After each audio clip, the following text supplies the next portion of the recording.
2। अब जहाँ पर पार्ट 1 का एंड हुआ था वहीं से पार्ट 2 स्टार्ट होता है। वही न्यूज के टोनी ने एक्सेप्ट कर लिया है कि वही आयरन मैन है, किसी के टीवी पर चल रही होती है और जो आदमी इसको देख रहा होता है उसका नाम इवैन होता है। ये न्यूज देखते ही इवैन के फादर की डेथ हो जाती है, तो इवैन कहता है कि मैं आयरन मैन से बदला लेके जरूर रहूंगा। तो वो भी एक छोटा सा टूल तैयार करता है जिससे वो अपना ड्रेस बनाने वाला था, क्योंकि वो आयरन मैन से फाइट करने लगा था। अब कई दिन बाद इवैन का ड्रेस तैयार हो जाता है और वो उसे नाम देता है व्हिप्लैश।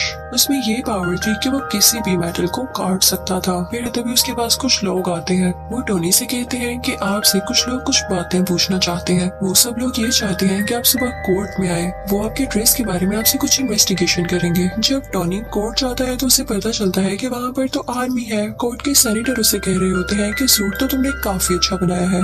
फिर वहाँ पर एक वेपन एक्सपर्ट भी आता है जो कि सेम बात बोलता है, लेकिन टोनी कहता है कि मैं तुम लोगों में से किसी की बात नहीं सुनने वाला। टोनी उन सब से कहता है कि मैं जानता हूँ आप लोगों को ऐसा करने के लिए किसने कहा है।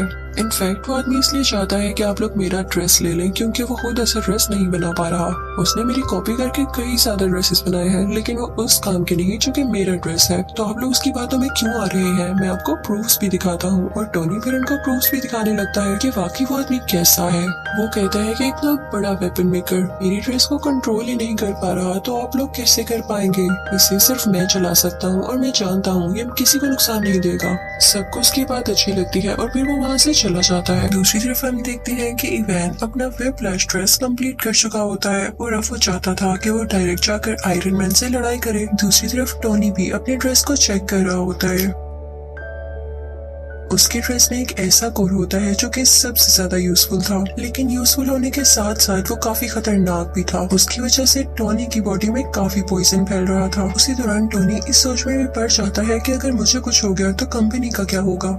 तो वो अपनी सेक्रेटरी को बुलाता है और उससे कहता है कि मैं तुम्हें अपनी कंपनी का सीईओ बनाता हूँ। ये कंपनी अब से तुम्हारे अंडर है, तुम जिसको चाहो हायर करो। फिर टोनी की सेक्रेटरी जो कि अब उस कंपनी की सीईओ थी, एक लड़की को इंटरव्यू के लिए बुलाती है, लेकिन वो लड़की किसी कंपनी की एजेंट होती है। फिर हम देखते हैं कि कार रेस हो रही होती है और उसमें टोनी ने भी पार्टिसिपेट किया होता है, लेकिन तभी वहाँ पर इवैन यानी व्हिप्लैश आ जाता है और उस पर अटैक कर देता है, जिससे उसकी गाड़ी 2 हिस्सों में टूट जाती है। ये न्यूज टीवी पर टोनी की असिस्टेंट यानी वो सीईओ भी देख लेती है और उसके बॉडीगार्ड से कहती है कि हमें फौरन उसकी मदद के लिए जाना होगा। वो दोनों जाते हैं और टोनी को उसका ब्रीफ केस देते हैं जिसके अंदर वो आयरन मैन वाला ड्रेस होता है और टोनी उसको पहन लेता है। अब आयरन मैन में और व्हिप्लैश में काफी लड़ाई होने लगती है, लेकिन आयरन मैन जो भी अटैक्स कर रहा था व्हिप्लैश उनको रोके जा रहा था और कई देर तक ऐसे चलता है। लेकिन तभी आयरन मैन व्हिप्लैश पर जोरदार अटैक करता है, जिससे फाइनली व्हिप्लैश को डिफीट हो जाती है। व्हिप्लैश को अरेस्ट कर लिया जाता है। थोड़ी देर बाद टोनी पुलिस स्टेशन जाता है इवैन से ये पूछने के लिए कि उसने उस पर अटैक क्यों किया। वो आगे से चुप रहता है तो टोनी उससे कहता है कि वैसे तुम्हारी टेक्नोलॉजी थी बड़ी कमाल की, तुम अगर ये आर्मी को बेच देते तो तुम काफी अमीर हो सकते थे। और ये कह के वो वहाँ से चला जाता है। फिर हम देखते हैं कि एक और आदमी आता है जो कि सेम टू सेम इवैन के जैसा था,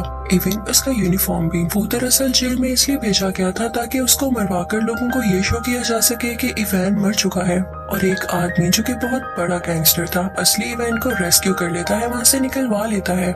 वो गैंगस्टर किसी इंडस्ट्री का ओनर था और टोनी का सबसे बड़ा दुश्मन था। वो ये चाहता था कि वो भी आयरन मैन के ड्रेस की तरह कई ज्यादा ड्रेसेस बनाए और पूरी आर्मी बनाए उनसे। उसने इवैन को भी इसीलिए छुड़वाया था। दूसरी तरफ टोनी के ड्रेस का वो कोट उसे काफी सता रहा होता है। वो उसकी चेस्ट में मुसलसल पॉइजन पहुंचा रहा था, जिससे उसे फील हो रहा था कि अगर उसने कुछ ना किया जल्द तो वो मारा जाएगा।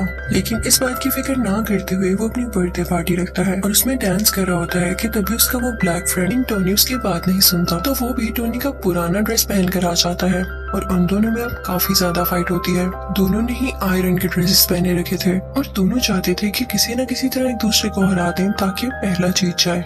अब दोनों अपने अपने हाथ से लेजर निकालने लगते हैं और एट अ टाइम लेजर निकलने से दोनों लेजर्स आपस में टकरा जाती हैं और बहुत बड़ा ब्लास्ट होता है। जहाँ पर ब्लास्ट होता है और टोनी की बर्थडे पार्टी हो रही होती है वो जगह कोई और नहीं बल्कि टोनी की कंपनी होती है। अब वहाँ से टोनी का पुराना ड्रेस लेके वो ब्लैक फ्रेंड तो चला जाता है, लेकिन टोनी वहीं पर नशे की हालत में होता है। फिर हम देखते हैं कि एक आंख वाला आदमी टोनी के पास आता है और उससे कहता है कि तुम्हारे फादर क्या क्या करना चाहते थे और तुम क्या कर रहे हो, तुम नशा करके इधर उधर फिरते। तो वो आदमी कहता है मैं तुम्हारे बारे में सब कुछ जानता हूँ। वो लड़की जो तुम्हारी कंपनी में इंटरव्यू देने आई थी वो कोई और नहीं बल्कि मेरी ही सीक्रेट एजेंट है और तुम्हारी सारी बातें, सारी रिपोर्ट्स ही मुझे देती रही है। फिर वो आदमी ये भी कहता है कि मैं ये नहीं चाहता कि तुम्हारा कोई नुकसान हो।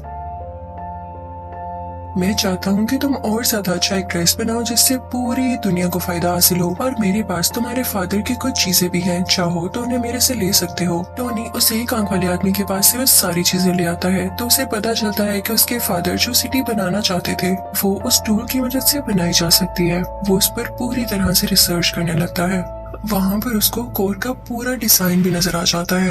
वो उस पर थोड़ी सी और रिसर्च करता है और काफी चेंजेस करने के बाद बहुत ही ज्यादा एडवांस टूल बना लेता है, और फिर उसी टूल से वो एक नया ड्रेस तैयार करता है जिसको नाम देता है मार्क 6। और साथ ही उसे इवेंट की कॉल भी आती है जो कहती है कि मैंने तुम्हारे दुश्मन के साथ मिलकर एक काफी अच्छा ड्रेस तैयार कर लिया है। मैं वेट करूंगा उस दिन का जब तुम और मैं आमने सामने होंगे, और देखते हैं कि कौन जीतता है। मैं अब दूसरी तरफ टोनी का दुश्मन लोगों से स्पीच कर रहा होता है कि मैंने आयरन सोल्जर्स बनाए हैं क्योंकि अब आयरन आर्मी का दौर है। दूसरी तरफ टोनी को भी पता चल जाता है कि इवेंट किसी के साथ सच्चा नहीं है, तो वो जाता है अपने उसी दुश्मन के पास, उसी इंडस्ट्री के ओनर के पास, और उसे जाके कहता है कि इवेंट तुम्हारे साथ धोखा करेगा, वो तुम्हारी सारी आर्मी को अपने कब्जे में कर लेगा और उस सिटी पर अटैक कर देंगी। और ऐसे ही होता है। इवेंट देखते ही देखते सब सूट्स को अपने काबू में कर लेता है, और उस वॉर मशीन को भी, जो कि इन लोगों ने नई टेक्नोलॉजीज के साथ तैयार की थी।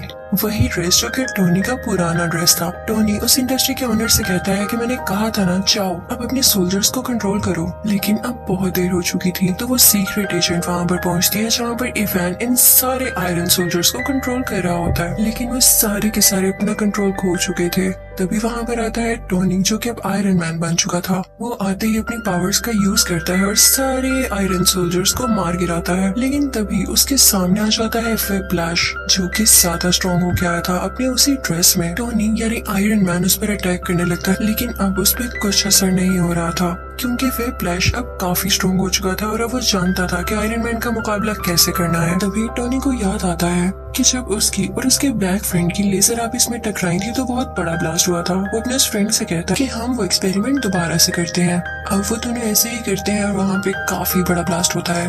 व्हिप्लैश वहीं पर मारा जाता है।